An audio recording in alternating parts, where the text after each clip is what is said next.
સુરતના સૈયદપરા વિસ્તારમાં ગઈકાલે રાત્રે તોફાની તત્વોએ ગણેશ મંડપ પર પથ્થરમારો કર્યો હતો. તેના પડઘા બીજે દિવસે સાંભળવા મળ્યા છે.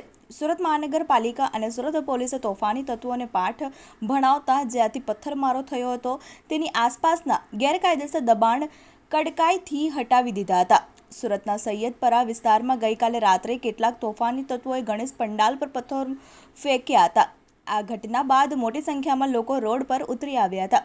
ગણેશ મંડપ પર પથ્થર ફેંકનારને પોલીસે ઝડપી પાડ્યા હતા. ત્યારબાદ બંને કોમના લોકો સામસામે આવી જતા મામલો ગરમાયો હતો.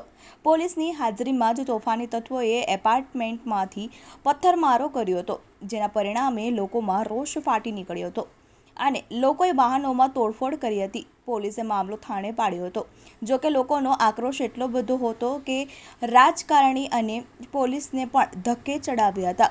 રોષે ભરાયેલા લોકોએ તોફાની તત્વો પર બુલડોઝર ફેરવો તેવી માંગણી કરી હતી. તે દરમિયાન રાજ્યના ગૃહમંત્રી હર્ષ સંઘવી સ્થળ પર આવ્યા હતા અને તેઓએ પોલીસને કડક કાર્યવાહી કરવાના આદેશ આપ્યા બાદ સવાર સુધીમાં તોફાની તત્વોને ઝડપી લેવામાં આવ્યા હતા અને તેમને પાઠ પણ ભણાવવામાં આવ્યો હતો. આ ઘટનાના બીજે દિવસે એટલે કે આજે સોમવારે પાલિકા તંત્રએ જ્યાંથી ગણેશ મંડપ પર હુમલો થયો હતો તેની આસપાસના લારી ગલ્લાના દબાણ હટાવવાનું શરૂ કર્યું હતું. જો કે માથાભારે તત્વો હોય પાલિકાની આ કામગીરીનો આક્રમક વિરોધ કર્યો હતો. હાલ સ્થિતિ હોવાથી સ્થળ પર પોલીસ પણ હતી, જેને કારણે પાલિકા અને પોલીસે સંયુક્ત રીતે સૈયદપુરા પોલીસ ચોકીની આસપાસ જે ગેરકાયદેસર દબાણ કરવામાં આવ્યા હતા તેને દૂર કરવાની કામગીરી કરવામાં આવી છે.